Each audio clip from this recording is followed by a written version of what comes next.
We will now start with the next session on the Fourth Security, Science and Peace Conference, entitled How Can Religion Contribute to World Peace? So, ethics, empathy, love, noble emotions and thoughts are the ideals of every human being, and religion can help in steering human behavior towards these goals. Can religion contribute to world peace? How efficient is this today? And what can be done to enhance the dialogue between religions, nations, religious leaders? We will ask our esteemed speakers. We are very honored to have with us today His Excellency Mr. Giorgio Lingua, Apostolic Nuncio of the Republic of Croatia, Catholic Archbishop, lawyer and diplomat who served in a diplomatic service in the Apostolic Nunciatures of Côte d'Ivoire, United States, Italy, Serbia, in the Secretariat of the State of the Holy See, and was appointed Apostolic Nuncio in Iraq, Jordan, and Cuba. The title is The Role of Religion in Building Global Peace. Your Excellency, the floor is yours. Thank you.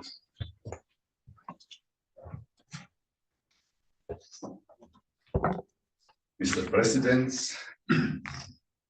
dear friends and eventual enemies, good afternoon. Is religion a tool for peace or not? The Italian writer Giovanna Mozzillo offers a rather alarming answer. She writes, "It could be, in fact it should be, but in reality it is not. It has never been, and today it continues not to be. Because it has always happened that faiths have led their followers to despise, reject, and condemn those who did not share their certainties. And from condemnation to physical elimination, throughout history, the step has been short. Thus, over the centuries, religion has unleashed and contributed to unleashing crusades, burnings, quarterings, pogroms, and ethnic cleanses." Despite this harsh judgment, I do not intend to contradict Mozzillo's statements about the negative role religions have played in history, nor to justify past or present responsibilities by blaming only the political powers that have often exploited people's religious sentiments to support initiatives unrelated to religion. Instead, I would like to highlight some positive examples where religions have played an important, if not fundamental, role in promoting and achieving peace. Without claiming to be exhaustive, I will mention three areas: religions, mediations, and arbitrations, prayer for peace, interfaith dialogue, and cultural initiatives. First, religious mediations and arbitrations. There are numerous examples of religious authorities who, either on their initiative or upon request from conflicting parties, have intervened, sometimes with remarkable results, to prevent wars or conclude peace treaties. Among the most emblematic cases, which I am more familiar with, I can mention the Beagle Channel dispute between Argentina and Chile. When the conflict risked escalating into open war, the Holy See was called to mediate, successfully bringing the parties to an agreement signed in the Vatican on November 29, 1984, after 4 years of intense negotiations. The Mozambican Civil War on October 4, 1992, in Rome, the president of Mozambique and the opposition leader signed a general peace agreement, ending 16 years of civil war that had resulted in 1 million deaths and over 4 million refugees. The signing, hosted at the headquarters of San Egidio community in Rome, concluded a long negotiation process where the community played a fundamental role. US-Cuba relations. Pope Francis personally intervened to help restore diplomatic relations between the two countries, once again demonstrating the value of entrusting mediation to religious authorities considered neutral and trustworthy. Second, prayer for peace. A second example demonstrating the importance of religion in fostering peace, perhaps less tangible than the first, but no less significant, is prayer. Religions do not possess armies. However, when they mobilize believers to pray, they send a message of immense positive value to political leaders and the population. They show that peace is still possible. Prayer manifests hope that change is still achievable, and more concretely, fosters trust that the adversary can lay down arms and engage in dialogue. Without a minimum of mutual trust, negotiation cannot even begin. An historic milestone in the contribution of religions to peace occurred on October 27, 1986, when Pope St. John Paul II convened world religious leaders in Assisi to reflect and pray for peace.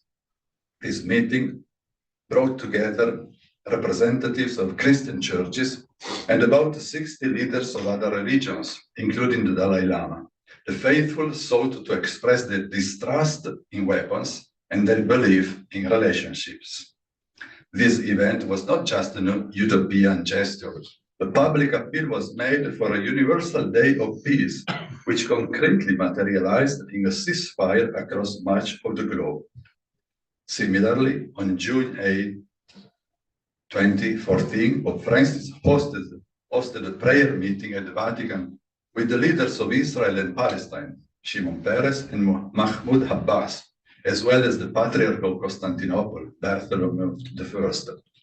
The aim was to keep alive the hope for lasting reconciliation. Third, interfaith dialogue and cultural initiatives. Interreligious and intercultural dialogue is another field where religion has demonstrated its peacemaking potential. Among the many initiatives I am aware of on this topic, I can recall the following.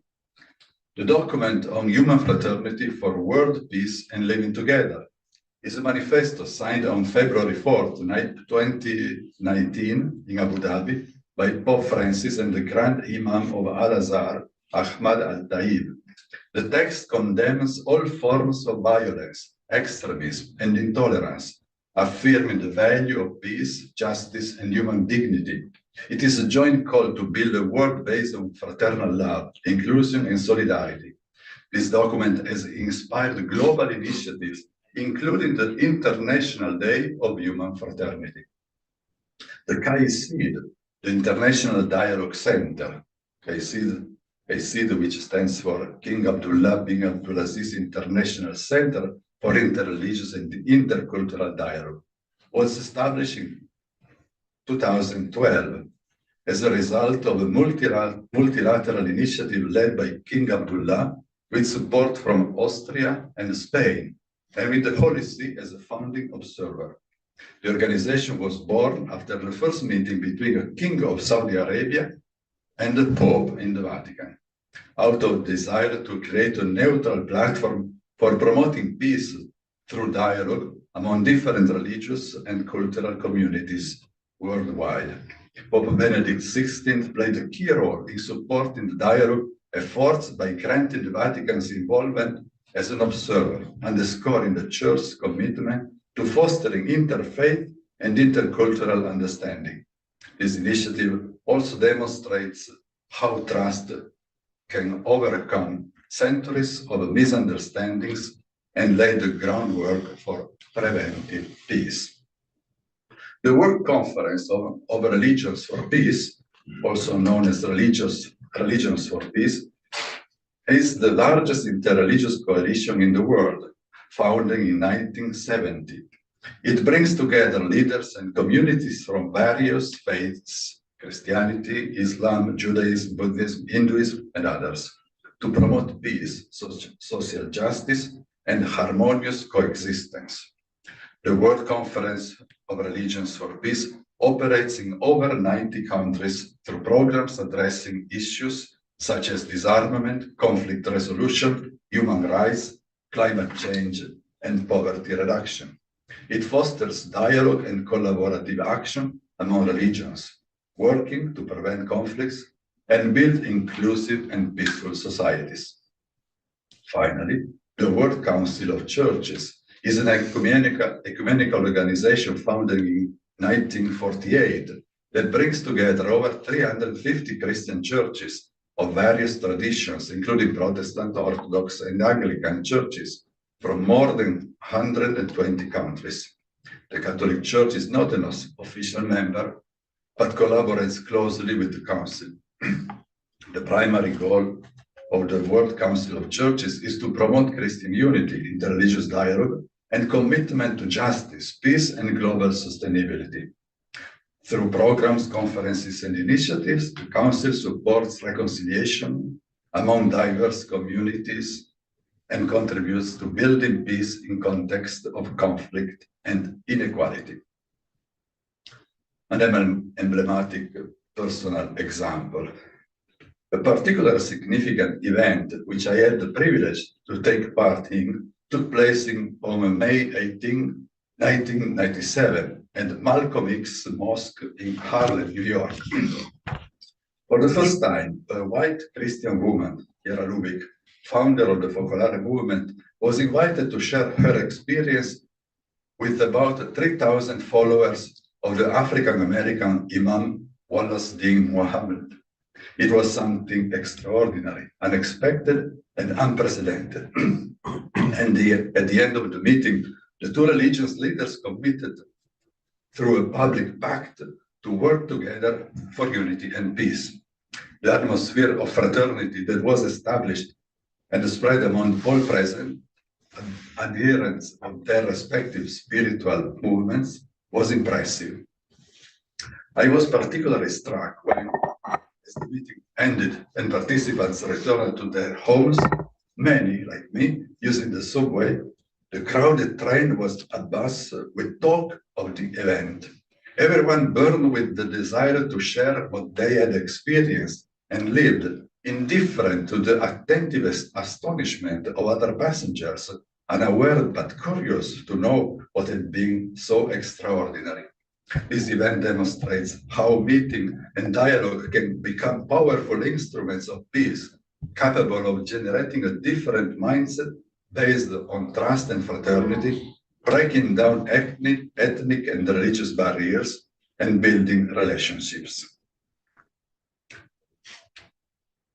The final word must be said about the foundations underlying the contribution of religion to peace.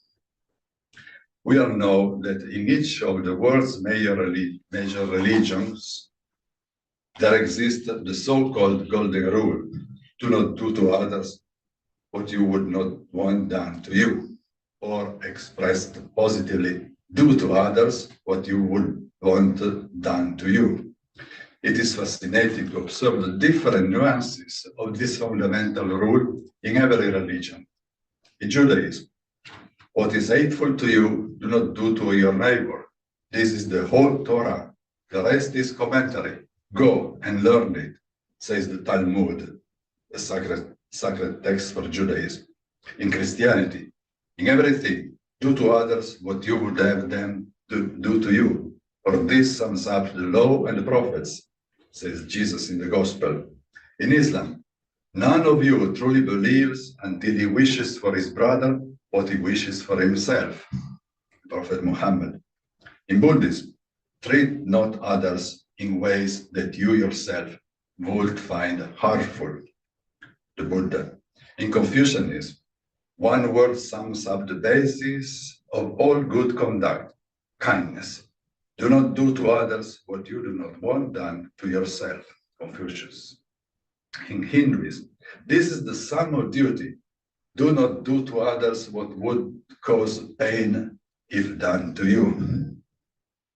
In Jainism, one should treat all creatures in the world as one would like to be treated. In Sikhism, I am a stranger to no one, and no one is a stranger to me. Indeed, I am a friend to all.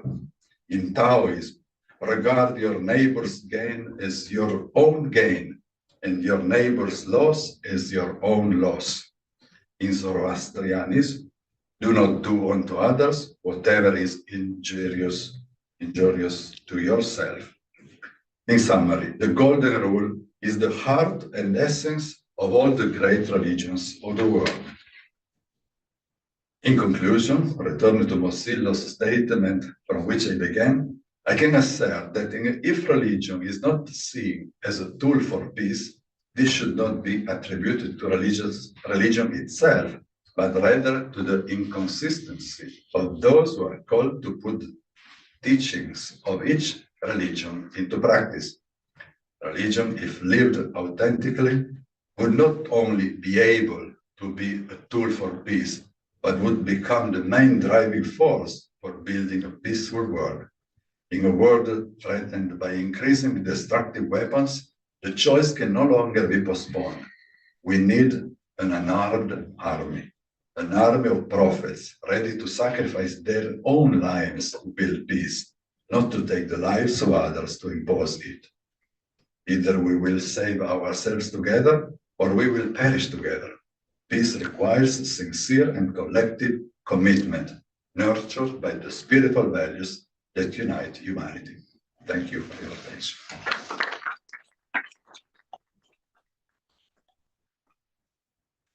Thank you very much, Your Excellency, for this very inspirational speech and guidelines, and also excellent examples of the interreligious collaboration and the messages that the religions convey to the believers and to the general public. And also thank you for addressing also our enemies, because I think that they should hear these messages, and if we can make friends or collaborators or transform them into someone who will help us build a more peaceful society, I think that is also a huge message from this session. Thank you.